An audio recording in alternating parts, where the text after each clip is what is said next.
¿Por qué y desde cuándo Estados Unidos se cree el dueño del mundo? ¿Cuándo y cómo se agenció de este derecho? De esto y mucho más vamos a platicar hoy en Retrovisor. Porque los objetos en el espejo están más cerca de lo que aparentan.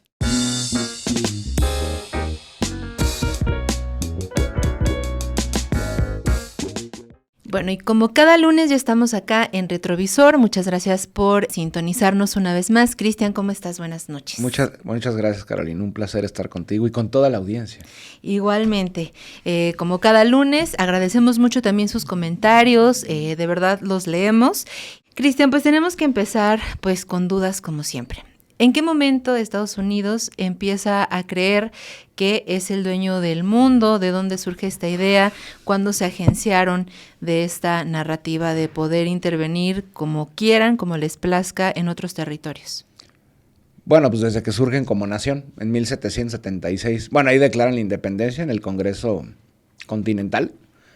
Estoy seguro que muchos han visto la famosa pintura, ¿no? Que están como en un gran salón y están mucha gente firmando un papelito. Esa es la Declaración de Independencia estadounidense, que después de la guerra pues, la van a alcanzar, ¿no? Y ahí es que está dividido en dos fases. O sea, el expansionismo estadounidense comenzó antes de que existiera Estados Unidos. Bueno, se le llamaba expansionismo británico en Norteamérica, inglés y británico. Comienza desde el siglo XVII, desde que llegan los primeros colonos invasores, obviamente. Ni siquiera británicos todavía, porque todavía no se habían unido las coronas de Escocia y de Inglaterra. Eran ingleses, tal cual, y empiezan a llegar en barcos a suelo norteamericano, tratando de imitar lo hecho por un siglo antes, de hecho, más de un siglo antes, por el Imperio Español y antes también el Imperio Colonial Portugués. Entonces, desde ese momento, desde que empiezan a llegar los primeros colonos, comienza el expansionismo inglés en Norteamérica, donde se van a fundar las 13 colonias. Para que la gente más o menos sepa, se encuentra en la costa estadounidense, en la costa atlántica. Maryland, Nueva York, Nueva Jersey, Massachusetts, Connecticut, Rhode Island, Maine, las Carolinas, etcétera. Son 13, posteriormente van a ser más, pero ahí, como ciudadanos ingleses todavía, empiezan a expandirse, ir en contra de los pueblos originarios que habitan en el este. Principalmente muchos de ellos de lengua algonquina. Los pueblos algonquinos habitan en todo el territorio, bueno, en toda la costa este canadiense, tanto en la zona angloparlante como en Quebec, en la zona francoparlante, pero también obviamente hacia el sur, en la zona del Hudson, o sea, toda la costa estadounidense, ¿no? Las lenguas algonquinas, ahí comienzan a depredar los invasores ingleses y a colonizar el territorio y expulsar a la población que no han exterminado, ¿no? Esos son los padres y los abuelitos de los gringos. El gringo va a hacer exactamente lo mismo, no hay mucha diferencia con lo que hacen los británicos. Ellos, hay por 3 motivos principales que ellos dicen que por eso inicia el proceso expansionista. Uno, para darle cabida a la creciente población estadounidense. En un primer momento con los ingleses solo llegan ingleses y escoceses y uno que otro irlandés. Cuando ya se independiza Estados Unidos empieza a negar personas de todas partes del mundo. Bueno, no de todas partes del mundo, pero primordialmente de Europa, ¿no? Franceses, mucha población de los estados alemanes, de habla alemana. Más tarde van a llegar irlandeses y mucho después italianos también, ¿no? y demás. Prácticamente todo el continente europeo, húngaros, finlandeses, de Escandinavia, noruegos, daneses. Vaya, toda Europa, toda la carga poblacional europea de ese territorio marginal llamado Europa van a acabar en suelo estadounidense. Entonces querían espacio vital. Atentos con el concepto de espacio vital, que no van a ser los primeros que van a utilizar eso. Eso en primer lugar. 2, acabar con la idolatría, o sea, llevar la civilización a los pueblos salvajes, impíos, idólatras, ¿no? No nada más los pueblos que habitan en la costa este, sino todos los que se encuentran tierra adentro. Y cada vez van a ir fijando más límites, o sea, al expansionismo. El primero es una zona que se llama los Apalaches. Los Apalaches es la gran cadena montañosa que, digamos, es como la frontera natural entre la costa estadounidense y las profundidades de Norteamérica. No sabían que había más allá. Bueno, sí sabían, tenían idea, porque pasando el territorio de la Apalachia, que también se le llama así, comenzaba Nueva Francia. Nueva Francia era también conocida como la Luisiana, era gigantesca, no nada más era el territorio del estado, el actual estado de Luisiana en el Golfo de México, no Golfo de América, por cierto. Que iba desde Quebec, Nueva Escocia, hasta el sur. O sea, iba desde el Golfo de México hasta la bahía del Hudson, era gigantesco, ¿no? Y ahí eso los limitaba para expandirse más. Mientras tanto, ¿qué hacían los estadounidenses? Empezaban a habitar en los Apalaches Y toda la población que expulsaban o exterminaban, o bueno, los que no exterminaban, empezaban a caer en esa especie de embudo, en esas montañas, chocando con los pueblos originarios que habitaban ahí. Era lógico, un pueblo originario que invade el territorio de otro, no porque lo quisiera invadir, sino porque querían sobrevivir al expansionismo europeo, van a chocar con los otros, ¿no? Es el primer límite. Luego viene el siguiente límite. Cuando compran el territorio de la Luisiana a Francia, durante la época napoleónica, ahí ya no tienen problema alguno de expandirse. ¿Por qué? Porque ya es legalmente, entre comillas, territorio suyo. Por supuesto, a los pueblos originarios, ni los franceses ni los gringos les preguntaron si los querían ahí, ¿no? Entonces, el siguiente límite va a ser la zona de los lagos, donde está el lago Michigan, el lago Michigan, el lago Hurón, el lago Erie. Al mismo tiempo, eso es importante mencionarlo, hay un proceso expansionista también angloparlante, pero mucho más al norte, en lo que hoy es Canadá. O sea, los gringos ya independientes están expandiendo hacia el oeste, pero los británicos, todavía como imperio británico, se siguen expandiendo por lo que hoy es Canadá. Van hacia el mismo lugar, ¿hacia dónde? Hasta la costa del Pacífico. Entonces, el nuevo límite va a ser cruzado, y es cuando comienza toda la iconografía supremacista del estadounidense descubriendo el oeste, ¿no? The Big West, que le llaman, ¿no? Comienzan las guerras en contra de los pueblos originarios, mucho más al sur en contra de los apaches, en contra de los Dakota, los Lakota, los Shawnee. Digo, puedo seguir porque son las llamadas 500 naciones. No se sabe exactamente cuánta población va a ser exterminada, pero se calcula que entre 15 y 20 millones, si no es que más. Los sobrevivientes van a ser enclaustrados en reservas, ni siquiera en reservas en su territorio originario, van a ser desplazados en lo que se le llama el Camino de las Lágrimas, The Trail of Tears. Población que habita en la Florida, que se la van a quitar a España también, va a ser desplazada a Oklahoma, o población que habitaba en la zona de Nueva York, va a ser desplazada, por ejemplo, a, no sé, a la zona también. Muchos van a acabar en Canadá, por ejemplo, de refugiados, ¿no? De mercenarios trabajando con los británicos que quieren recuperar el territorio perdido a manos de los estadounidenses. Y también mencionar, es un proceso que hacen los gringos, pero previamente también lo habían hecho sus padres británicos y también los franceses, o incluso los holandeses, neerlandeses. Nueva York originalmente no era una colonia británica, era una colonia neerlandesa, holandesa, la llamada Nueva Ámsterdam. Por eso, por ejemplo, en Nueva York hay muchos territorios que todavía tienen nombre holandés. Harlem pues, es un nombre neerlandés. Nassau también es un nombre neerlandés, ¿no? Se lo compran los británicos a los holandeses y le van a cambiar el nombre de Nueva Ámsterdam a Nueva York. Entonces, todo esto que están haciendo lo querían legitimar de alguna manera, ¿no? Entonces desarrollan un concepto que se llama el destino manifiesto. Es uno de muchos conceptos, hay otras ideas paralelas similares, ¿no? Pero la más popular es esta del destino manifiesto, acuñada por un escritor ya en el siglo XIX llamado John O'Sullivan, era un propagandista del expansionismo británico, del expansionismo estadounidense, y más tarde además teórico de los confederados, cuando viene la guerra de secesión en Estados Unidos. Él le tocó defender los postulados de los estados sureños, de la Confederación Esclavista, enfrente del norte industrial capitalista. ¿Y qué decía el destino manifiesto? Que la divina providencia tal cual les había dotado de un privilegio para expandirse, para crear un nuevo mundo ahí, y también para civilizar. Con civilizar se refiere a exterminar a los pueblos originarios, ¿no? A diferencia del proceso que hubo más hacia el sur, que realizaron los españoles principalmente, aunque en menor grado los portugueses, no hubo un mestizaje tan profundo ni cultural ni genético, ¿no? El anglosajón directamente quería exterminarlos. También porque la expansión estadounidense, ya está el pensamiento secular cientificista ahí, algo que no existía antes. Ya se tiene la idea de razas como tal, razas en el sentido moderno, ¿no? Que por cierto, las razas no existen, pero en este pensamiento cientificista, supremacista del siglo XIX, ellos aseguran que la raza suprema obviamente son los europeos, la gente blanca, ¿no? Que tienen la misión de exterminar a población que está infrahumanizada, tal cual, con rasgos animales, a los pueblos originarios. Antes la tendencia, por ejemplo, con los españoles, era civilizarlos llevándolos a la religión tradicional, ¿no? Estos, por ejemplo, ni siquiera son católicos, en su mayoría son protestantes, anglicanos, aunque también hay minorías bautistas. Bueno, en cada colonia que llegan los ingleses, luego gringos, llegaron distintos sectores distintos. En Maryland, por ejemplo, la tierra de María, obviamente la Virgen María, o de Queen Mary también, llegan católicos. Por ejemplo, a otras zonas, a Connecticut llega tal grupo, a Nueva York llega un grupo distinto, sectas distintas. Lo que tienen esta mentalidad son todos ellos puritanos. ¿Y a qué se refiere con el puritano? Hay que crear una nueva Jerusalén, una nueva Sion en Norteamérica, somos el segundo pueblo elegido. Los colonos ingleses empiezan a desarrollar una idea de que Dios, al igual que con los judíos de hace 2000 años, los dotó de una misión sagrada, la misión sagrada de civilizar al mundo.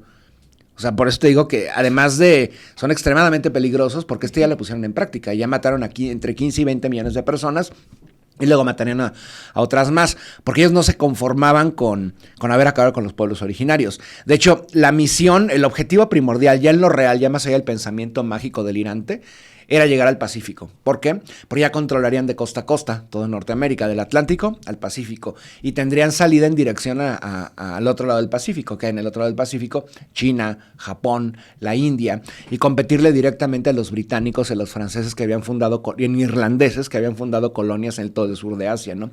Es lo que querían los gringos. Y también, pero tenían un impedimento. Ya habían acabado con más o menos la mitad de la población de Norteamérica. Faltaban las estepas y más adelante las planicies, aquí en el contexto americano le dicen planicies, y finalmente la población de las montañas, las rocosas y California. Pero había otro gran problema. Todo ese territorio ya era parte de un estado nacional moderno, y ese estado era, por supuesto, México, ¿no? Entonces hay un momento con el presidente Polk que se declara la invasión en contra de México con una bandera falsa. Además va a ser una bandera falsa el ataque al Álamo, por ejemplo, ¿no? O sea, lo que querían los gringos era eso, que los mexicanos atacaran al Álamo, porque obviamente el Álamo había sido invadido por invasores estadounidenses angloparlantes. Y es el momento ideal, y ahí declaran la guerra en contra de México. Ya sabemos la historia, ¿no? Vamos a perder más de la mitad del territorio. Estados que ya eran costeros, como tal, parte de Oregón, el territorio de Oregón, la Alta California, o sea, California, Nevada, Utah, parte de Wyoming, Colorado, Arizona, Nuevo México y por supuesto Texas, y una partecita de Luisiana que le correspondía a México, ¿no? Y ahí ya controlan absolutamente todo el territorio, pero el gran problema para el gringo es que todavía hay población originaria en ese territorio. Que nunca había contactos con los mexicanos, por ejemplo, con el gobierno mexicano y previamente el gobierno novohispano español, pero nunca hubo un intento español de exterminarlos. ¿Por qué? Porque estaban tan lejos de Ciudad de México que, vaya, no llegó el momento, no había dinero tampoco en las cortes ibéricas para poder iniciar este proceso. ¿Qué hacen los gringos? Lo que no hicieron los españoles, iniciar un proceso de exterminio de la población. Y nuevamente, si quieren ver el imaginario estadounidense, pues vean todos los westerns que hay sobre eso, ¿no? Siempre hay nuevos pueblos, van a surgir nuevos pueblos que nunca habían visto los gringos, pueblos que eran extremadamente guerreros y que no tenían un estilo de vida totalmente sedentario. La Pachería, por ejemplo, todos los pueblos que hay ahí, que los gringos no podían con ellos. Y de hecho van a tener que colaborar después de la secesión mexicana, el gobierno mexicano y el gobierno estadounidense para exterminar a los apaches. Lo que ocurre ahí en la Pachería es un proceso genocida en su contra, ¿no? Entre dos gobiernos enemigos, el mexicano y el estadounidense. Y entonces cuando acaban a todos los pueblos originarios, ya le robaron el territorio a México, ya compraron la Luisiana a Francia, pues prácticamente Estados Unidos tiene el control total. La divina providencia los inspiró y les dio las armas, de acuerdo a su lógica, para controlar todo este territorio. A la usanza de otros imperios, no difiere en nada de lo que hicieron los franceses, los británicos, los neerlandeses, los belgas, los españoles, los portugueses y los rusos en el siglo XIX, ¿no? Y más tarde los japoneses también, influidos por los mismos europeos. Un proceso expansionista, genocida. Ellos se catalogan como un segundo pueblo elegido, una raza suprema, y las mismas ideas expansionistas y atrocidades estadounidenses van a acabar influenciando a las atrocidades que se van a cometer en el siglo XX, ¿no? En el Mein Kampf, escrito por Adolf Hitler, este hombre dice que él se inspiró en las acciones que hicieron los estadounidenses. Los maestros del nacionalsocialismo alemán fueron los mismos gringos y los británicos. O sea, mientras teníamos un Adolf Hitler, teníamos un Winston Churchill que tenía el mismo pensamiento, o Andrew Jackson en Estados Unidos, que él quería acabar con los pueblos originarios porque eran incivilizados. El mismo Abraham Lincoln, que aquí lo celebran en todo el planeta, pues también fue uno de los grandes carniceros de los pueblos originarios. Él tuvo la opción, Lincoln, no tiene nada que ver con, una cosa es la guerra de secesión interna estadounidense y otra cosa el proceso expansionista, ¿no? Lincoln tenía la opción de perdonar, no me acuerdo a cuánto, como a 150 pobladores originarios. No recuerdo si eran Lakota o Cree. El punto es que los extermina públicamente. O sea, los pudo haber perdonado y no lo hizo. ¿Por qué? Para poner el ejemplo. Y así llegando hasta a los albores del siglo XX en procesos como Wounded Knee. Wounded Knee fue una de las últimas batallas de resistencia a los pueblos originarios. Ni siquiera batalla, porque realmente fue una masacre. en que el gobierno estadounidense exterminó aproximadamente a 300 pueblos originarios, Dakota, en el mismo estado homónimo, matando a niños y a mujeres y a población que había sido desplazada previamente, ¿no? Y es como Wounded Knee es el último momento cuando es, digamos, el momento donde el gringo exclama que ya por fin ha logrado la meta de haber civilizado toda Norteamérica sobre los cuerpos de 15 millones, 20 millones de seres humanos, ¿no? Porque obviamente la divinidad, Dios, les otorgó eso, les otorgó el destino manifiesto. Tenía otras preguntas preparadas, pero ahora con esto que me está diciendo me surgen otras nuevas.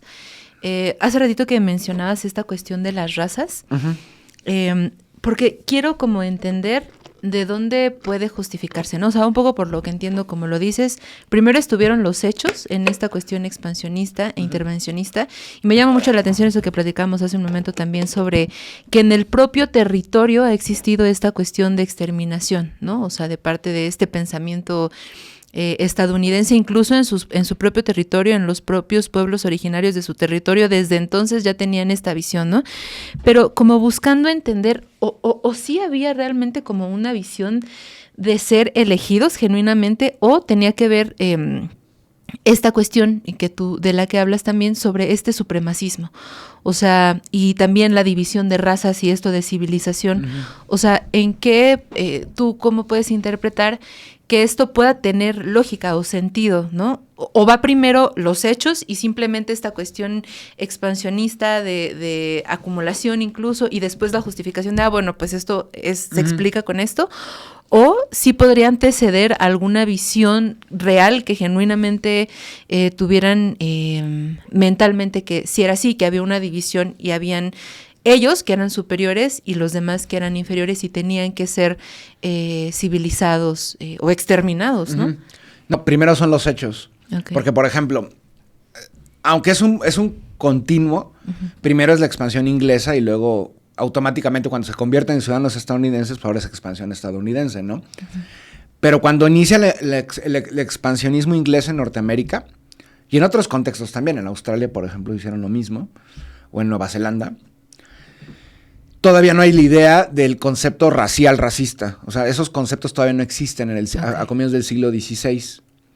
En ese momento todavía tienen ideales puritanos de que son no la raza, la religión. O sea, el puritanismo, que había muchas variantes, decían que ellos eran la verdadera expresión del cristianismo. Incluso en contra también de la iglesia anglicana, que también fue una escisión protestante de la Iglesia Católica. El pensamiento puritano quiere ir en contra de la idolatría. O sea, todos sus pensamientos de carácter místico y religioso. Todavía no hay conceptos científicos ahí. Eso en el siglo XVI. Pero en el siglo XVII. Y en el siglo XVIII, tanto en Europa como en las colonias británicas, en lo que a la postre va a ser Estados Unidos, ya se empieza a elaborar el pensamiento racista. Cuando ya la religión ya no tiene un peso. Tiene mucho que ver también con las revueltas burguesas, la Revolución Francesa, y más adelante también la revolución en las 13 colonias, la independencia de las 13 colonias en Estados Unidos. Ahí Dios, por lo menos públicamente, empieza a tener un rol cada vez menor. Ahora ya es el pensamiento, ya surgen conceptos como razas. No el concepto de raza que existe desde hace 2000 años, que raza era sinónimo de pueblo, no es lo mismo. Ya raza en un acuerdo, o sea, son su naturaleza es distinta. Están menos evolucionados. Luego va a venir Darwin, por ejemplo, ¿no?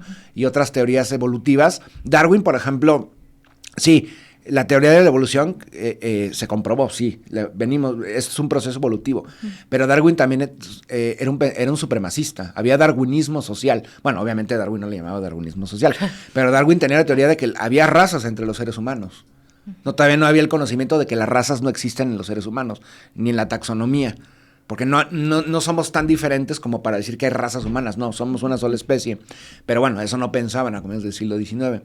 Entonces, de hecho, se debatían la población africana o los pueblos originarios o la población asiática, ¿realmente son seres humanos o son animales? O tienen un grado de inferioridad por encima de los blancos europeos, ¿no? Eso pensaban.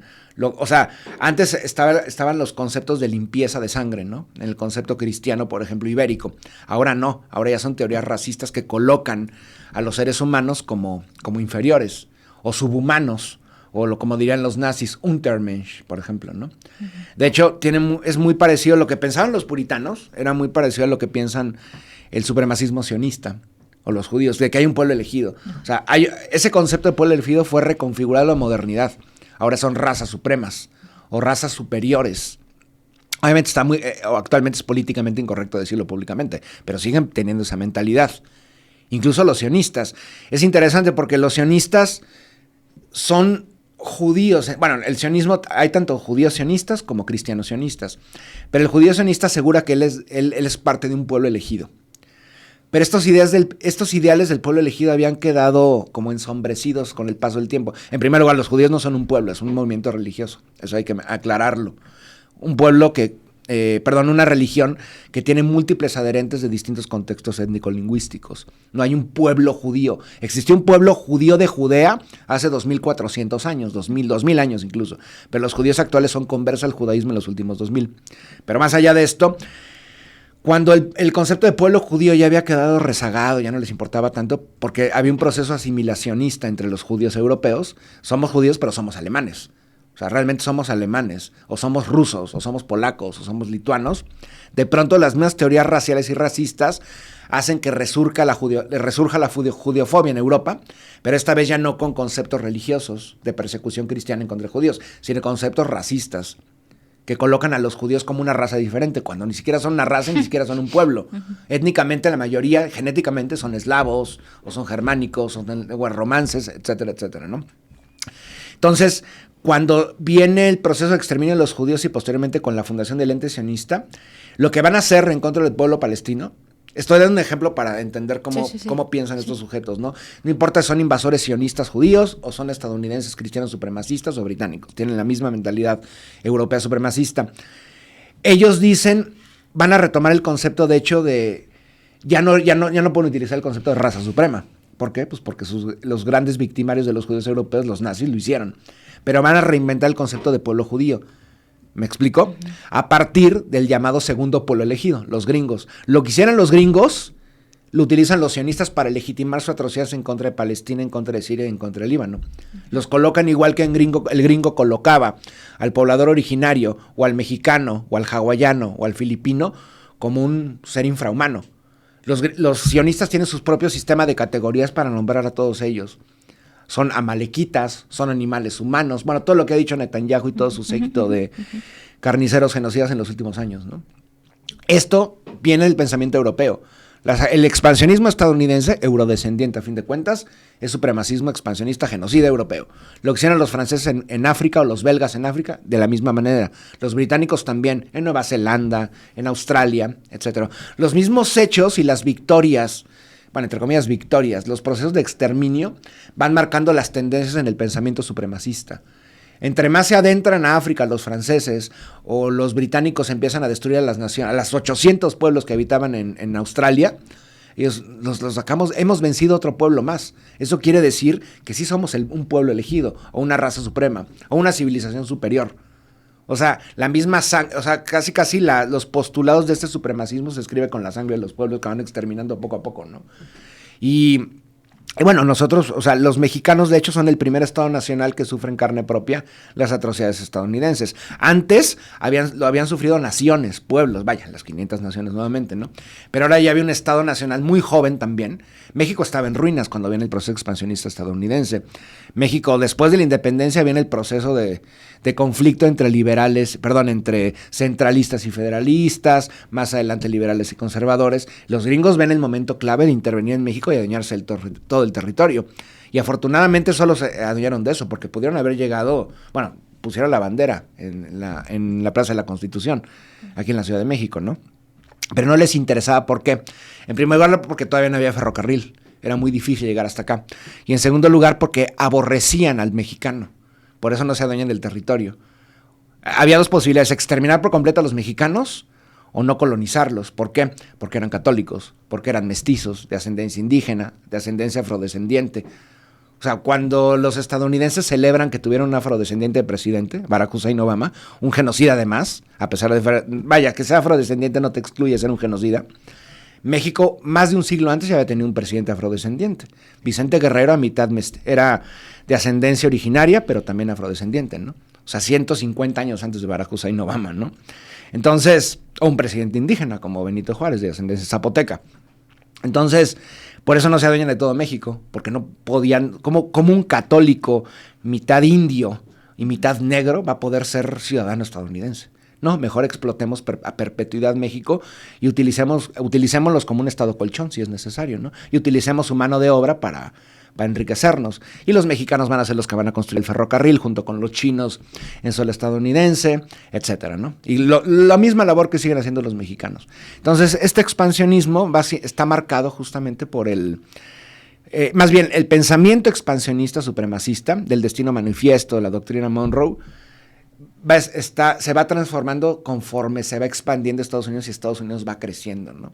Ahí cada vez se vuelve más delirante el pensamiento, porque ya no nada más van a fijar sus ojos en Norteamérica, pues prácticamente en todo el mundo, en cualquier rincón, ya sea en Vietnam, o ya sea en Irak, o ya sea en las islas del Pacífico también, ¿no?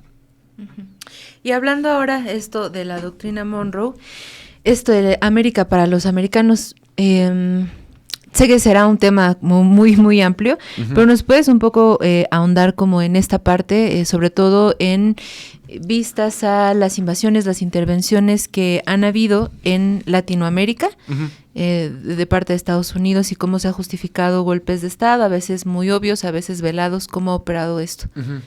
Bueno, a ver, que de hecho yo creo que la doctrina Monroe es una expresión del destino manifiesto. Digamos, ya ahora sí, ya un postulado y una doctrina, un dogma dentro de Estados Unidos. El concepto de América para los americanos. Con americanos se refiere, por supuesto, a los angloparlantes estadounidenses. Diciendo que lo que es América Latina, bueno, toda América, desde el Polo Norte hasta la Patagonia, es un territorio, es la zona vital estadounidense, por decirlo de alguna manera. Vaya, es el Lebensraum, a la usanza nazi, ¿no? Este territorio nos pertenece, no vamos a permitir que ninguna potencia llegue aquí. Con potencias se referían a las grandes potencias del siglo XIX. El Imperio Británico y los franceses en menor medida, ¿no? Que eran las grandes potencias. Luego también tal vez estaba Prusia o Rusia desde el oriente. Por eso, de hecho, era vital también que los gringos, de acuerdo a su lógica, llegaran a la costa del Pacífico, para evitar que el imperio zarista ruso bajara todavía más por América. Porque hubo una Rusia americana. Alaska era territorio ruso. Lo compran los gringos con el presidente McKinley. Y ahí Rusia deja de tener territorios en suelo americano. De hecho, por un momento, por 20 años, México tuvo frontera con Rusia, o sea, territorial. Porque las colonias rusas llegaban hasta la Alta California, la zona de San Francisco, Mendocino. Ahí había iglesias, todavía existen iglesias ortodoxas rusas. Y ese territorio ya era territorio mexicano. O sea, México tenía frontera con Rusia en los años 20 y 30 del siglo XIX, ¿no? Pero bueno, luego vino la invasión estadounidense.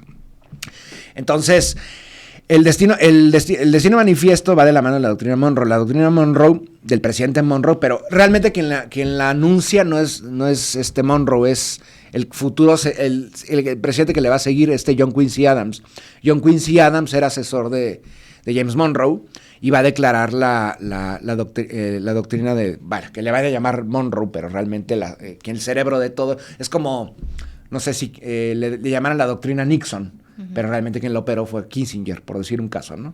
Bueno, entonces, ¿qué empieza a ocurrir? Lo que buscaban justamente por eso Estados Unidos ayuda a México con armas y con apoyo moral, entre comillas, durante la segunda invasión francesa. ¿Por qué? Porque no podían permitir que una potencia como Francia tuviera intereses en suelo inmediato al territorio estadounidense. A pesar de que Francia y Estados Unidos tenían muy buena relación. Bueno, ¿quién le regaló a Estados Unidos la Estatua de la Libertad? Por ejemplo, fueron los franceses, ¿no? Pero más allá de eso, es impedir que otra potencia se en el territorio. Pero no bastó con esto. Llega el siglo XX. ¿Qué empieza a ocurrir? Ideologías antagónicas al progreso estadounidense se empiezan a sembrar en el territorio latinoamericano. Con ideas antagónicas me refiero en contra del capitalismo, imperialismo, expansionismo estadounidense. Comunismo, anarquismo, independencia, simple y llana independencia, ¿no? No podían tolerar eso los estadounidenses. Y ahí comienzan los procesos pues obviamente de golpes de Estado, dictaduras títeres, etcétera, ¿no? Surge el concepto también de república bananera, o sea, empiezan a convertir Dependiendo la sección de su territorio, de su órbita, América Latina, cada región tiene un uso distinto. Por ejemplo, el Caribe. El Caribe es una mare nostrum, nuestro mar. Uh-huh. ¿Para qué van a utilizar el Caribe? Para plantaciones. Surge el concepto, inventan el concepto de república bananera. Después de la guerra hispano-estadounidense, Cuba va a ser una zona de caña de azúcar, ¿no? Azucarera, tal cual. En Guatemala, Honduras, Nicaragua, El Salvador, repúblicas cafetaleras. O sea, su único uso era producir café y frutas, hortalizas para exportar a Estados Unidos. Chiquita Banana, por ejemplo, ¿no? Esta empresa de bananas realmente tumbaba gobiernos. O sea, una empresa bananera tumbaba gobiernos, tal cual, ¿no? Sudamérica, por ejemplo, un poquito más cerca del tiempo, a partir de los 50, 60, los gringos se dan cuenta que en la zona de Colombia, además de café, también se puede producir grandes cantidades de amapola y producción de cocaína, ¿no? Entonces ahí ya no es república bananera, o república cocalera o cocainomanera, ¿no? México, cada país empieza a tener un sentido, entonces no puede salirse del órbita y del control estadounidense porque es vital para el expansionismo estadounidense y para alimentar a las más estadounidenses, o bien para tenerlas idiotizadas al pueblo estadounidense, de ahí el uso de las drogas, ¿no? Entonces, en el momento en que hay un foco de insurrección, comienzan los procesos de intervencionismo, ya sea directo o indirecto por parte de Estados Unidos, ¿no? En Nicaragua, por ejemplo, ¿no? Con el lanzamiento de Sandino, muy influenciado por lo que ocurre con la Revolución Mexicana, acaba habiendo una intervención estadounidense y colocan a la familia Somoza, que va a durar incrustada ahí durante décadas. En Haití, por ejemplo, ¿no? En los años 90, primero en contra de Jean-Bertrand Aristide, le hacen un golpe de Estado, previamente ocupado por Estados Unidos durante 30 años, crean una dictadura brutal con los Duvalier, con Papa Doc Duvalier y Baby Doc, que literalmente tienen un ejército de zombies, para tratar, en primer lugar, para seguir la explotación de Haití, del oro haitiano, porque en Haití hay muchísimo oro, y para evitar que esto empiece a extenderse a toda la Española, la isla de la Española, que está compartida con República Dominicana, ¿no? Y es que la lista es enorme, o sea, podría continuar la casuística: Chile, Argentina, Chile por el cobre, Argentina por su posición estratégica entre dos océanos, el Pacífico y el Atlántico, Bolivia por el gas, o sea, y antes Bolivia los españoles lo hicieron, por ejemplo, por la plata del Potosí, ¿no? Y más tarde la plata zacatecana en México, y ahora es Bolivia por el gas, Venezuela por el petróleo, el gas natural, el oro, las mayores reservas del mundo.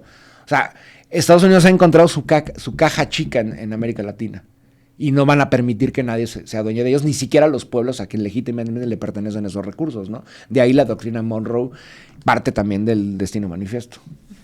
Antes de llegar, digamos, más cerca en el tiempo con las últimas reacciones que ha tenido el gobierno estadounidense, me gustaría preguntarte, eso que también hemos planteado un poco, sobre el uso que todavía se le da a este aspecto religioso, ¿no? O sea, al uso de la religión. Yo te preguntaba que a mí me llama como mucho la atención esto que un presidente, lo vimos en la toma de protesta de Donald Trump, que hacen un juramento ante la Biblia, ¿no? Y en la toma de protesta de Donald Trump estuvieron varios representantes, hombres de varias iglesias, estuvo un rabino judío, precisamente, y en toda esta coyuntura del genocidio.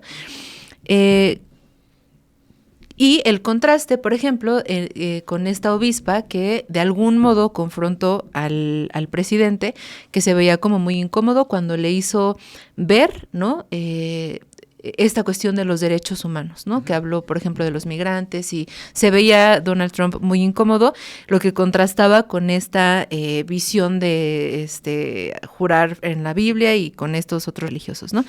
¿Cómo podemos entender el uso? A lo mejor sería muy ingenuo pensar que realmente hay un sentido religioso o espiritual en su ser, pero ¿cómo podemos entender el uso religioso, más bien el uso político que se le da a estos sentidos religiosos? ¿A quién le hablan? ¿Quién le cree? O sea, ¿a quién están refiriéndose cuando hacen estos símbolos claramente, pues eso, alusivo a una religión o a varias? No sé. No es nada ingenuo. O sea, en primer lugar, porque el gringo es fanático. O sea, el gringo es fanático. Incluso los no creyentes son fanáticos. Uh-huh. ¿Cómo? Por ejemplo, desde el pensamiento científico lo han utilizado para exterminar naciones. O sea, en Estados Unidos está repleto de fanatismo y de supremacismo y de excepcionalismo. Ellos siguen pensando que son un pueblo excepcional, con una misión excepcional de civilizar al mundo. Por ejemplo, ¿por qué Porque además de haber jurado con una Biblia, también lo hizo con la Torá? Pues porque obviamente, en primer lugar, su hija, una de sus hijas está casada con un judío sionista, ¿no? Hasta, bueno, se ha especulado últimamente que tal vez Trump se convirtió al judaísmo. No lo sabemos, pero bueno, es irrelevante en este caso. Bueno, tal vez no tan irrelevante. Tiene que jugar con la Biblia porque tiene que convencer que él es la voz de 3/4 partes de la población estadounidense, de todas las denominaciones. O sea, Trump es el presidente de los sionistas cristianos. Trump es el presidente de los bautistas, de los pentecostales, de los anglicanos hasta cierto punto. Porque los anglicanos ya también empiezan a separarse. Es interesante porque el proyecto sionista fue un proyecto, a fin de cuentas, anglicano, británico. La creación de Israel responde a los intereses expansionistas británicos a comienzos del siglo XX. Pero paulatinamente la iglesia anglicana se ha ido alejando de las atrocidades sionistas. Israel ahora está muy vinculado a los pentecostales, a los bautistas en Estados Unidos. Y porque esta gente piensa auténticamente que Estados Unidos es la Nueva Jerusalén. Bueno, hay religiones fundadas en Estados Unidos que ellos son la Nueva Jerusalén. Nada más que ahora no está en Palestina, se encuentra en Utah.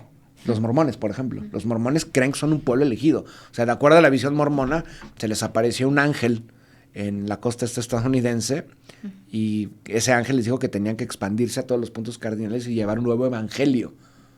Ese es el pensamiento estadounidense. O sea, la gente tiene esta visión, obviamente muy sembrada en el racismo y en el elitismo, de que en América Latina o en África o en Asia somos subdesarrollados. El verdadero subdesarrollo del pensamiento subdesarrollado está en Estados Unidos.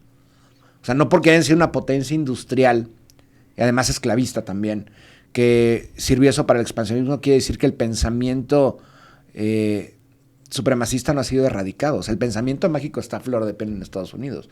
Y esos son los votantes de Trump. Ahí está el lema de Make America Great Again. Que bueno, haz grande Estados Unidos, pero también es grande territorialmente hablando.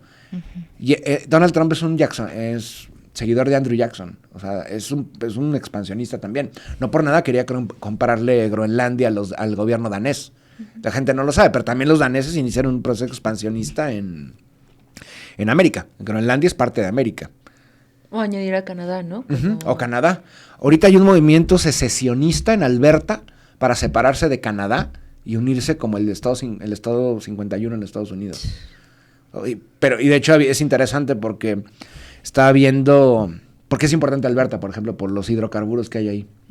Un petróleo muy pesado que los gringos lo ambicionan muchísimo. Pero ¿por qué es importante esto?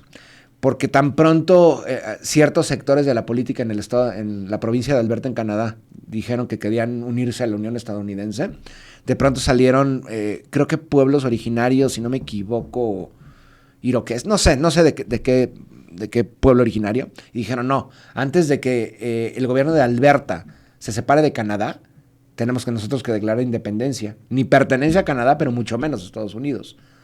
O sea, porque todavía sigue existiendo población originaria en Canadá, por ejemplo, ¿no? O sea, el último levantamiento armado originario de los pueblos originarios canadienses ocurrió en 1990, en Oka, en Quebec. Querían construir un campo de golf. Si no me equivoco, eran un pueblo algonquino. Querían construir un campo de golf. Y de pronto se levantó en armas y se enfrentaron directamente con el ejército canadiense. Duró un mes todo este enfrentamiento, ¿no? Entonces, ¿por qué Trump sale con la Biblia o tiene que jugar con la Biblia o con la Torá o con cualquier otro libro? Porque le está hablando a la gente que está sumergida en ese tipo de pensamiento, que son la mayoría de los estadounidenses. O sea, en Estados Unidos hay 60 millones de cristianos sionistas. Esa es la fuerza del sionismo. La fuerza del sionismo no es el sionista. El Israel solo va a recibir las dádivas que le dan los gringos. ¿Por qué? Porque ellos creen que con la continuidad del proyecto sionista y la conversión de los judíos, además del cristianismo, el Mesías va a retornar. O sea, ellos tienen esa idea. Y al mismo tiempo piensan que están en una segunda Jerusalén. O sea, por eso llegan de Europa. Es muy parecido. La llegada de Europa, de los invasores eurodescendientes a lo que hoy es Estados Unidos, lo ven como un éxodo, de la misma manera que fue el éxodo de los judíos, que además nunca ocurrió, pero bueno, piensan esto, ¿no? Entonces, ellos siempre están sembrando parangones entre los judíos de hace 2500 años con los europeos a partir de hace 500 años, ¿no? Y ven a Norteamérica como su terruño sagrado. ¿Cómo le llaman? A City Above the Hill, una ciudad sobre la colina que lo ve todo, que tiene la misión de dominar al mundo para salvar al mundo. Y con eso nos hemos estado enfrentando durante los últimos 200 años. Además de que los estadounidenses, de que su plan, ellos no ven a 5 años, a 10 años, ellos contemplan el mundo a los siguientes 100 años. O sea, el dominio estadounidense que lograron de toda Norteamérica a finales del 19, ellos lo empezaron a concebir desde que se independizan. Ellos tenían la misión sagrada de civilizar toda Norteamérica, de adueñarse de México, de adueñarse de Hawái, de llegar hasta Asia y evitar que los otros europeos llegaran. Europeos como estados nacionales, porque invasores europeos siguieron llegando y llegando y llegando. Ya no nada más llegaban irlandeses, escoceses y británicos. Ahora también llegaban húngaros, finlandeses, italianos, griegos, otomanos. Entonces, ese es el gran problema, que estamos lidiando con una potencia moribunda, expansionista, pero que sigue teniendo este pensamiento supremacista, lo que lo hace todavía más peligroso, porque estamos hablando de este tipo de sujetos que tienen además armas nucleares. Exacto. O sea, respecto a Europa, ¿podríamos pensar que el aprendiz superó al maestro? O sea, en este sentido de Estados Unidos aprendió de este supremacismo y esta intervención de parte de Europa, este pensamiento europeo, y lo ha superado. Claro. Sí, no, bueno, no lo sé. Porque si analizamos los números de víctimas por parte de los imperios coloniales europeos, ya cuando existía Estados Unidos, pues también son números así aterradores. O sea, a pesar de que ya había cierta visión en el siglo XIX de que no hay... Todavía estaba la teoría de que las razas no existen, pero era minoritaria. Ellos seguían pensando que las razas existían y que tenían que dominarlas y esclavizarlas, ¿no? O sea, la esclavitud es interesante porque, por ejemplo, en Europa, el Imperio Británico abolió la esclavitud a comienzos del siglo XX. Perdón, del siglo XIX, pero los gringos siguieron practicándola hasta prácticamente, pues realmente hasta mediados del siglo XX, con estas leyes Jim Crow y todo eso. Eso siguió practicándose. ¿Qué hacían los europeos? Mientras los estadounidenses asesinaban a pueblos originarios en Norteamérica o invadían México, los belgas, Leopoldo II de Bélgica, invadía Congo y mataba, no se sabe cuántos, pero se calcula 10 millones de personas, ¿no?, en Congo, que era de hecho ni siquiera parte del Estado belga, del Imperio belga, era un territorio propiedad de Leopoldo II. Eso no había ocurrido en ningún otro contexto, porque era de la corona, pero no de un rey tal cual. Y bueno, los belgas matando a 20 millones de personas, los neerlandeses, holandeses a 200,000, 250,000 en Indonesia.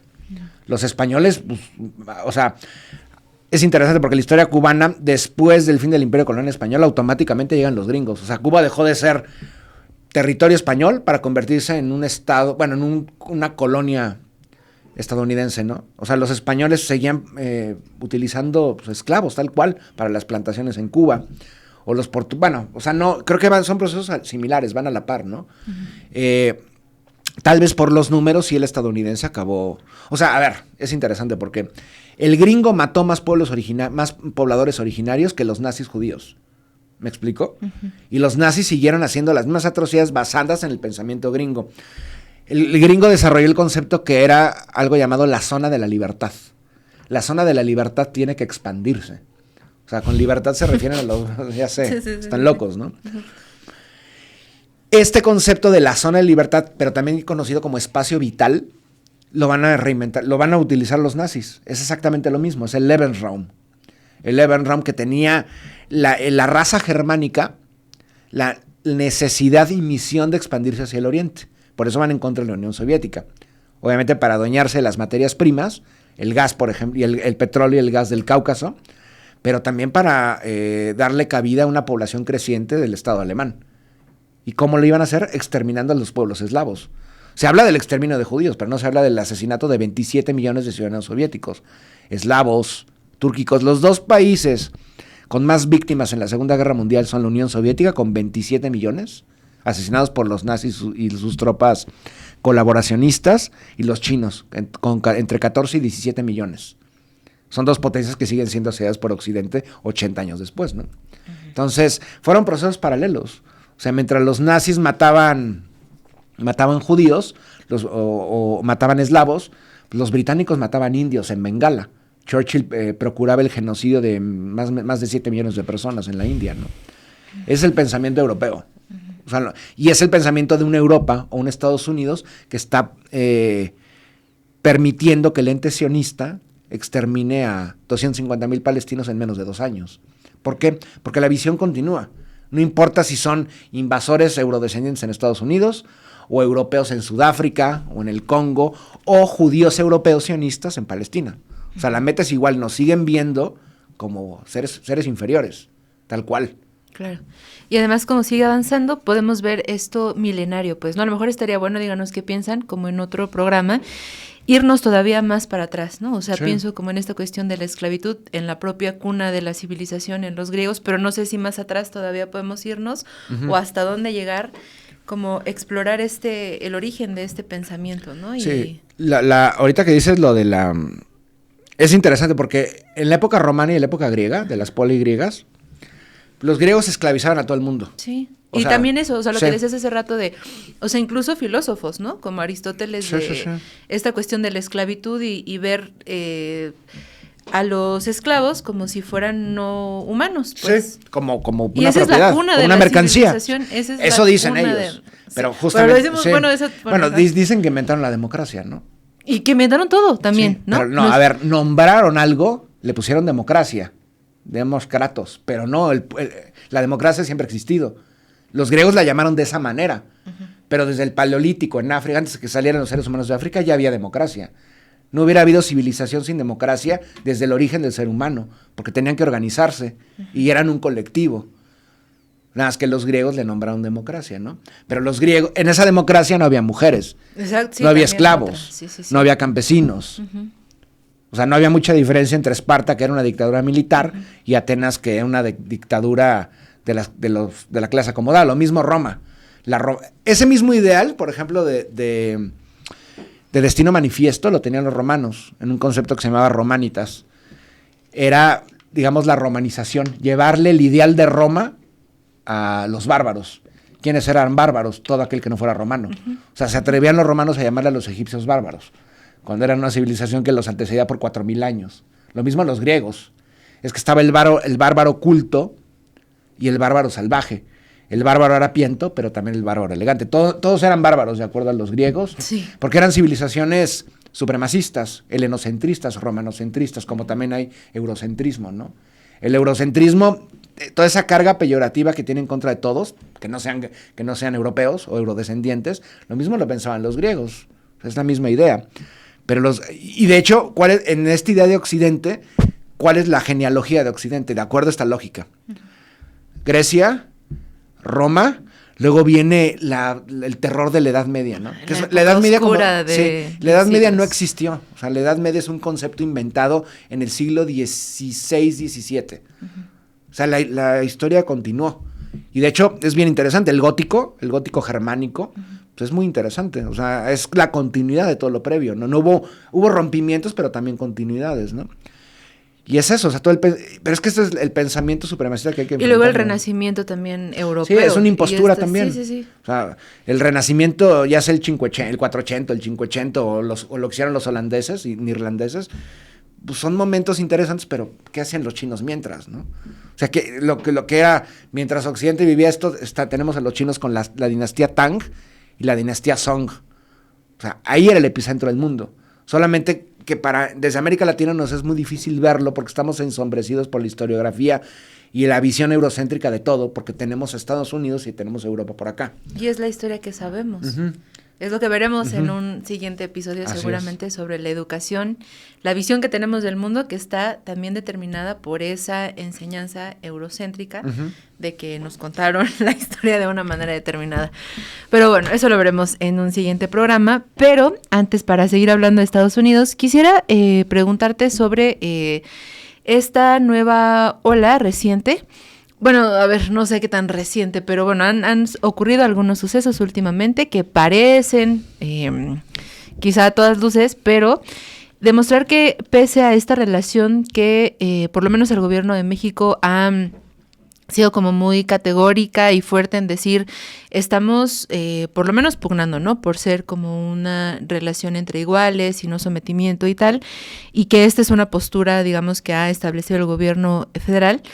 de México, pero Estados Unidos pues ha tenido algunas acciones que pues hacen pensar en qué están haciendo, ¿no? Qué tipo de juego están jugando, en el sentido de tomar decisiones unilaterales, ¿no? Que se han suscitado en las últimas semanas, como esto del cierre de fronteras por el gusano barrenador, esta cuestión de, bueno, desde antes de no dar como una información clara sobre la captura del Mayo. Esta foto, no sé si viste en la semana pasada, que la agencia, que hacía pensar que agentes estadounidenses estaban involucrados en tareas de seguridad aquí de México, todo esto también del Tratado de Aguas, en fin. Lo del Golfo de América. Lo del Golfo de ejemplo, América, ¿no? ajá, ¿no? Y que entonces es como muy extraño porque parece que, bueno, a ver, hace rato estamos también en una entrevista con Kurt Harvard y él nos decía, ¿no? Que Estados Unidos tiene como de alguna manera dos maneras de accionar, ¿no? Una es de una manera como fuerte, que es, bueno, yo lo entendí como una cuestión, esto con las armas militar, como que este poder fuerte, ¿no? Y otro que es como el poder suave, por decirlo así, y que tiene que ver con todo eso que hemos hablado. Ajá. Y con todas estas cosas mediáticas, la música, el cine. Sí. Bueno, con esto quiero decirte cómo entendemos, porque al final pues estamos sí condenados, primero eso como pregunta, ¿no? O sea, estamos finalmente condenados en esta relación que no podemos irnos, pues, o sea, no podemos despegarnos de Estados Unidos y estamos condenados a tener este vecino tan cercano que actúa de estas maneras, que tiene esta manera de pensar y por lo que nos dices nos hace sospechar que un cambio, pues, no creo hasta que desaparezca existe. Estados Unidos. Ajá. Eso va a pasar hasta que Estados Unidos desaparezca como nación. Que aunque aunque parecería algo de la ciencia ficción, ajá, o de una segunda guerra civil, no es tan lejano. O sea, Estados Unidos paulatinamente está colapsando. Es un colapso muy lento. Los imperios tardan mucho en colapsar. A ver, explícanos eso. ¿Por qué? O sea, ¿por él mismo? Sí, por su propio peso. A ver, y por otros motivos también, ¿no? O sea, no hay un imperio que colapse por motivos exclusivamente exteriores, sino también interiores. Las contradicciones en Estados Unidos ya son insostenibles. En Estados Unidos, por ejemplo, ya no existe este concepto de clase media, que no me gusta mucho, digamos, una pequeña burguesía. Eso ya no existe. O eres una clase trabajadora paupérrima, o eres de ese porcentaje ínfimo de la plutocracia estadounidense que lo controla absolutamente todo. Y esto va a la alza. La deuda estadounidense es impagable. O sea, ya es trillonaria. Los conflictos raciales, racistas. Es interesante porque al estadounidense ellos están encantados de que las poblaciones de distinto origen étnico y color de piel choquen. ¿Por qué? Pues porque ellos no van a poner atención cuál es el verdadero enemigo. Las contradicciones son de clase, no de color de piel, no de raza, entre comillas. Las razas no existen. Para ellos, qué mejor que en lugar de que haya una revuelta popular para hacerse con los medios de producción de Estados Unidos, que sería el mejor de los casos, que los afrodescendientes y los latinos y los blancos choquen entre ellos, que se maten entre ellos. O sea, y además porque siguen alimentando la industria armamentista, ¿no? O sea, Estados Unidos tarde o temprano va a colapsar. Incluso territorialmente hay cada vez diferencias más marcadas. Vaya, es interesante cómo empezamos este programa, ¿no? Hablando del expansionismo hacia el oeste. Hay muchos Estados Unidos. Una cosa es la costa. O sea, Estados Unidos para la gente, lo que te vende Hollywood siempre es la costa este y la costa oeste. Y la costa este, entre comillas, te vende Nueva York y te venden California. ¿Qué más hay en Estados Unidos? ¿Quién sabe? Bueno, por ahí están Las Vegas de pronto, ¿no? Que además todo el tipo de la criminalidad. O sea, ellos están orgullosos de que un gángster judío haya fundado Las Vegas. Es como Boxy Siegel, ¿no? O sea, eso es Estados Unidos. La cultura estadounidense es podredumbre absoluta. Pero bueno, más allá de esto, lo que ocurre dentro de Estados Unidos, en el medio oeste, en el llamado cinturón bíblico, por ejemplo, en el Rust Belt, con gente que tú lo ves y parece que estás en una zona de un país en vías de desarrollo. O sea, en Estados Unidos hay insuficiencia alimentaria entre los niños. O sea, se ha contemplado que envía ayuda humanitaria UNICEF a Estados Unidos. Los Apalaches, por ejemplo, ¿no? Que los mencioné hace ratito, donde surge todo el concepto de Hillbilly o Dixie, en Dixieland, todo el sur estadounidense, los otros estados confederados. Esa zona hay zonas de extrema miseria. Y además súmale a esto la educación, por ejemplo. Compara China con la educación en Estados Unidos. Donde hay estados donde no pueden enseñar teoría de la evolución. Donde, bueno, creo que es en Kentucky donde está el Museo Creacionista. O sea, Jesús montado en un velociraptor. O sea, no son memes. O sea, hay un museo de eso. Y ahora súmale cada vez más la deuda, una clase trabajadora ya no tiene derechos, un país desindustrializado. La cuestión médica La también, cuestión ¿no? médica, o sea, en Estados Unidos no puedes tener un seguro social. O sea, si llega, un seguro social paupérrimo, pero además, si tú te llegas a enfermar de algo, tienes que decidir o la quiebra económica o morirte. No hay de otra. O sea, hay turismo estadounidense en México para adquirir medicinas. Hay turismo médico en Cuba por parte de gringos, porque no tienen cómo mantenerse. Eso es Estados Unidos. Y La crisis del fentanilo. La crisis del fentanilo. O sea, ciudades que son zombies, una epidemia de zombies tal cual. Eso es Estados Unidos. Ahora, ¿qué es China? Y estamos hablando de que China pasó el nefasto siglo XIX. 3 invasiones. Una guerra civil también patrocinada por Occidente, el bando supremacista nacionalista. Intentos de secesión. Vaya, podría seguir. Y China de pronto se convierte en la mayor potencia económica, pero también cultural. Y mencionar una cosa. A pesar de que China siempre ha sido una potencia gigantesca, desde la primera unificación hace 2200 años, China nunca ha vivido realmente un proceso expansionista fuerte. China nunca se ha expandido a pesar de momentos claves, ¿no? China ha marcado su órbita, su territorio, no nos molesten. Pero por primera vez China empieza a ver hacia otros lados. Pero no a la usanza estadounidense también. Entonces yo sinceramente le digo a la gente, o sea, quieren aprender la lengua del futuro, no tomen un curso de inglés sin barreras. No, estudien mandarín o cantonés, estudien chino.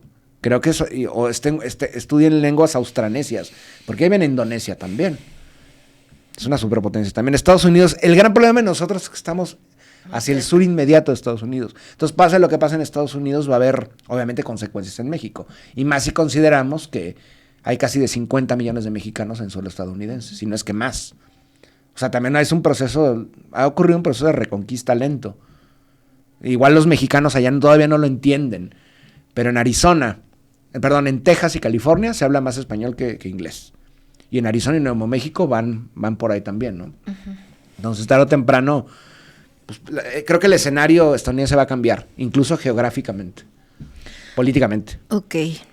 Y mientras eso pasa, ¿cómo interpretas esto que está sucediendo? O sea, sobre todo por esta cuestión, no sé si le hemos platicado antes, pero en esta argumentación, que bien por lo que hemos visto, pues no confiamos mucho en esa, ¿no? Como en esta justificación, esta vez hacia México, sobre esta narrativa del crimen organizado, del narcotráfico, que creo que ya hemos hablado antes, que tal parece ser que a Estados Unidos no le preocupa especialmente pues ni la salud de sus ciudadanos, ¿no? Y que parece pues más bien ser un pretexto. ¿Cómo podemos interpretar esto que está ocurriendo últimamente? O sea, en la relación también con la llegada del nuevo embajador, que como igual te lo comentaba, que hizo una visita a este actor de Televisa de ultraderecha, que ha tenido también como algunos gestos con entre el propio comillas, Trump. Obviamente. Pues no sé si cuestionar su capacidad actoral, pero pues Y fanático religioso además. Pero eso también, ¿no? De hecho, como de las primeras acciones que hizo Ronald Johnson acá en México fue ir a la basílica, por ejemplo, ¿no? También, bueno. En fin, o sea, antes de que sucedan, porque tal vez, bueno, no sé qué tanto tiempo puede pasar para que haya como un cambio como muy fundamental. Décadas. Pero mientras, al ser los vecinos inmediatos de Estados Unidos, ver como este historial de su trayectoria, ¿qué podemos esperar como en un futuro cercano? ¿Cómo puedes interpretar esto que está ocurriendo? Y con estas, ¿lo tomas tú también como ciertas presiones? ¿Es su manera de actuar? ¿Cómo? Es su manera de actuar y también trata de satisfacer al voto duro, al voto duro de ni siquiera voy a decir Partido Republicano, de los seguidores de Trump, que son más o menos como una quinta parte de la población estadounidense. Aquellos que traen la gorrita roja, fabricada en China, por cierto, Make America Great Again, ¿no? Eso, tal cual. La xenofobia va a aumentar y la narrativa mexicanofóbica también lo va a hacer, ¿no? Y estas narrativas, lo del Golfo de América, es eso, o sea, no pueden llegar a más, pero también están coordinando una injerencia constante. O sea, siempre creo yo que es como constantes advertencias en contra del Estado mexicano, ¿no? Tenemos agentes aquí, tenemos a un candidato guadalupano fanático religioso y ex desnudista propiedad de Televisa, que podría ser le apostamos que sea nuestro próximo presidente. Y además también la apuesta es interesante porque no les quiero dar armas, pero bueno, a ver. No des ideas. Sí. Esta narrativa, soy el guadalupano y soy un fanático religioso y soy una figura pública que antes salía en telenovelas, si no me equivoco. Esto va dirigido a los mexicanos, pero también a los mexicanos del otro lado de la frontera. O sea, también quieren tener a alguien cercano a la comunidad mexicana que tenga los mismos ideales de Trump, que es complicado, porque este hombre es católico y Trump dista mucho, está muy alejado de ser católico también. O sea, la elección de un papa estadounidense no fue necesariamente por favorecer a Trump, fue para crear una antítesis en contra de Trump, porque Trump representa los ideales protestantes supremacistas. El nuevo papa, nacido en Estados Unidos, porque dicen, es peruano, no es peruano, es estadounidense, lo mandaron a solo peruano, donde cubría además abusadores sexuales, ¿no? Pero más allá de esto, es para crear una antítesis desde el catolicismo en contra de Trump. ¿Me explico? Entonces, lo que van a intentar es esto. Hay múltiples focos rojos con respecto a la injerencia estadounidense. Agentes estadounidenses en México siempre han existido. Y por miles. Lo mismo que ciudadanos estadounidenses. Hay prácticamente territorio en México que es territorio estadounidense. Baja California, las playas de Baja California, Chapala, San Miguel de Allende, Cancún. En Cancún, Oaxaca, hay lugares donde no te aceptan pesos. Hay lugares donde no te responden si hablas en español. Entonces, en el momento en que México, ¿a qué me refiero con que México se salga del control gringo? De que empieza a mejorar aún más la relación con China.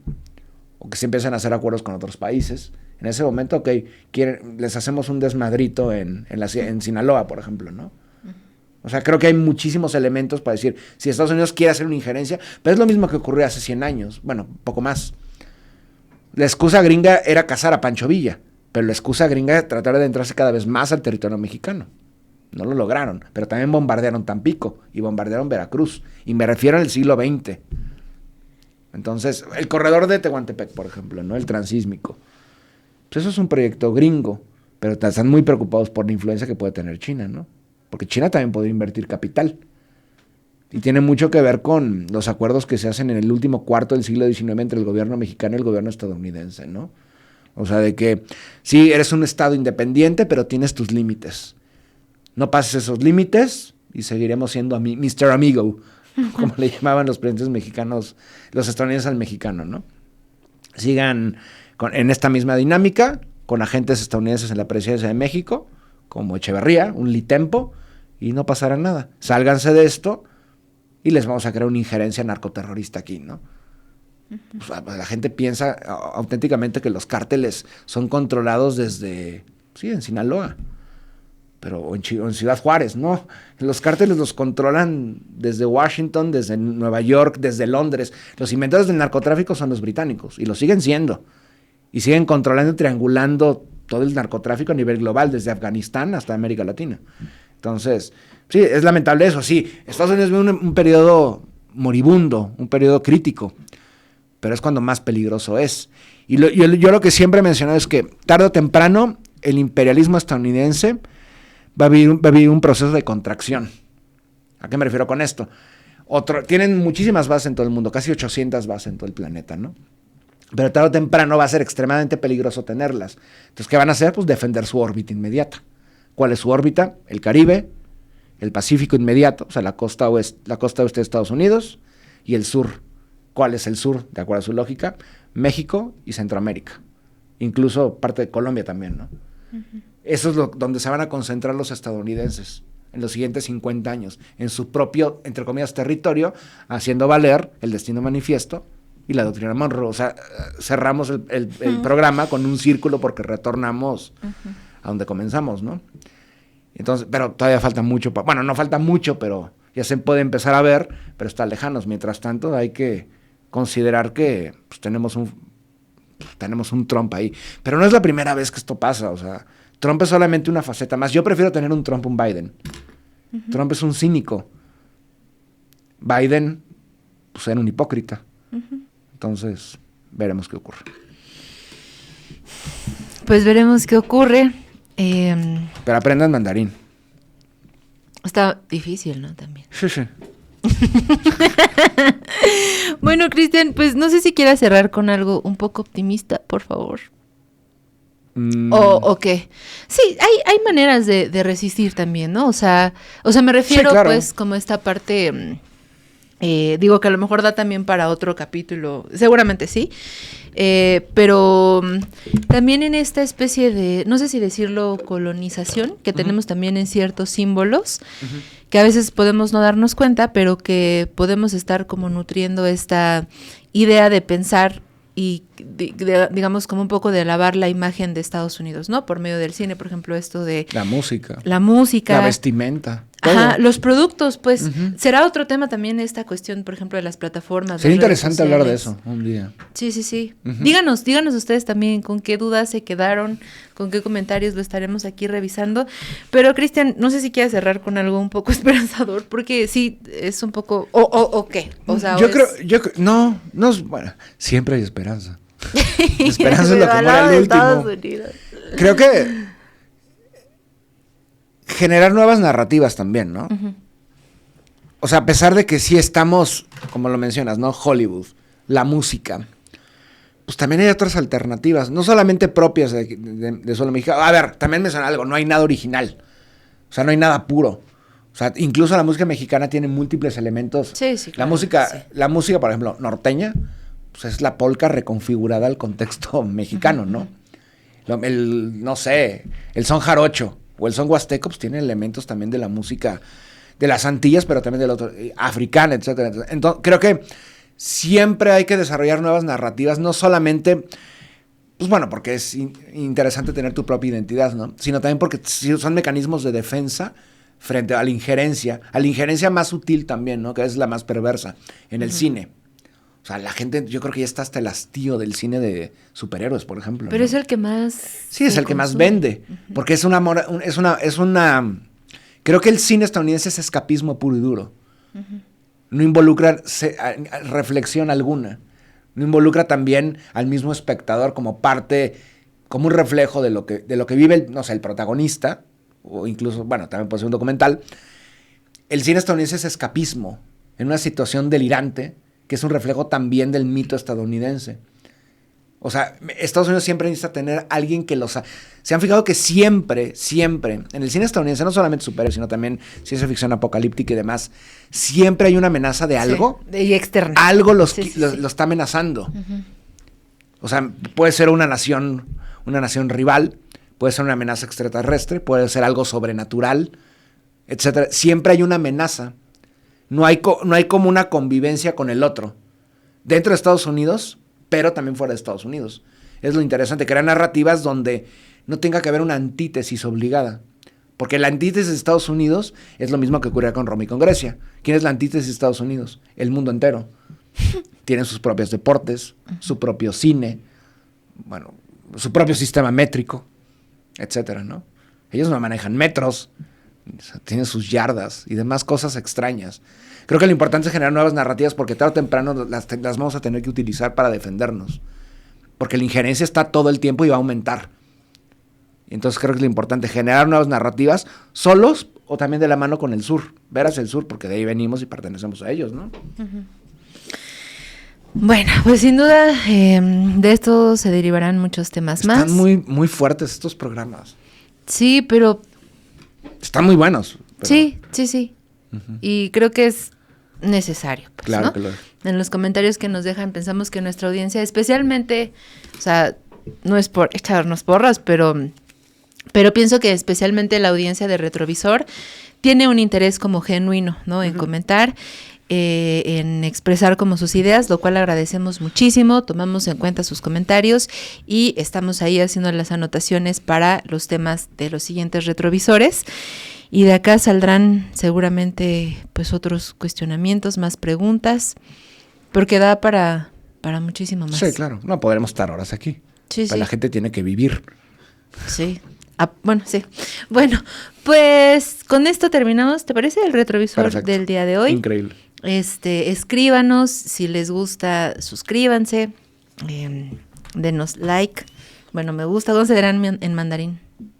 Like. Ok. ¿Cómo se dice en mandarín me gusta o like? No tengo idea. Vamos a investigar.